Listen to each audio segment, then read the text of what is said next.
और उधर मध्य प्रदेश के मुख्यमंत्री डॉक्टर मोहन यादव ने कहा है कि जनवरी में शहडोल में रीजनल इंडस्ट्री कॉन्क्लेव होगी और फरवरी में भोपाल में ग्लोबल इन्वेस्टमेंट समिट का आयोजन होगा। इन आयोजनों से पहले सभी सेक्टरों में सर्वोत्तम कार्य सुनिश्चित किए जाएंगे और मध्य प्रदेश में पर्यटन के क्षेत्र में अपार संभावनाएं हैं। उन्होंने ये भी कहा कि प्रदेश का बजट दोगुना करने की दिशा में तेजी से काम हो रहा है। लघु और मध्यम उद्योगों को बढ़ावा देने के साथ ही सभी सेक्टर में रोजगार के नए अवसरों के लिए प्रयास हो रहे हैं। सीएम ने आगे कहा कि प्रदेश को प्रगति की नई ऊंचाइयों पर ले जाने पर मंथन किया गया। संभाग की रीजनल कॉन्क्लेव होने वाली और फरवरी में हमारी ग्लोबल इंडस्ट्री कॉन्क्लेव रहेगी, जिसमें माननीय प्रधानमंत्री जी के माध्यम से इस ग्लोबली होने वाली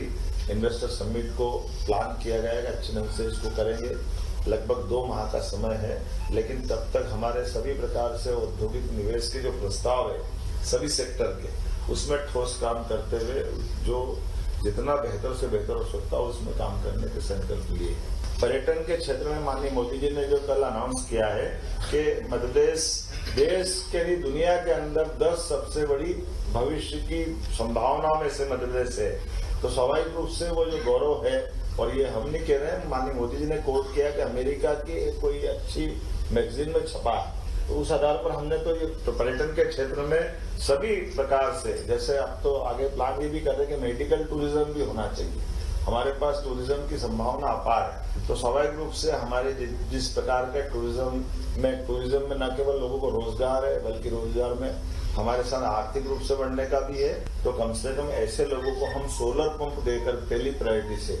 उनको अपने स्थायी रूप से ही कनेक्शन एक तरह से मिलेगा, और एक बार वो सोलर पंप ले लेते तो भविष्य में उनको बार बार बिजली का साल में बिल भरने की कष्ट से भी मुक्ति मिलेगी। ये उनकी मदद होगी। इसी प्रकार से हरित अर्थव्यवस्था, जिसमें अवसरों को पहचानना हमारे लिए खास करके उनकी अपनी जो आर्थिक रूप से संपन्न बनाने वाला मार्ग में उस तरह से बढ़ने का भी प्लान किया हुआ है। विकसित भारत में खास करके फ्रंटियर टेक्नोलॉजी में हमने इसमें विचार करा कि ये कैसे हम हासिल कर सकते हैं। स्वच्छता, पुराने इलेक्ट्रॉनिक्स वेस्ट क्या उपयोग हो सकता है रिसाइकल करने के संबंध में कई अच्छे राज्यों के मॉडल पे भी हमने ला करके बात की है। जैसे हमारे राज्य के अलावा कई मॉडल हैं जो इसमें काम कर रहे हैं, उनके भी प्लान दिखाए हैं। कुल मिलाकर के एक एक करके सुशासन के लिए सभी प्रकार की योजनाओं में कैसे हमारे विभाग सब काम करें और मध्य प्रदेश को आगे से आगे ले जाए।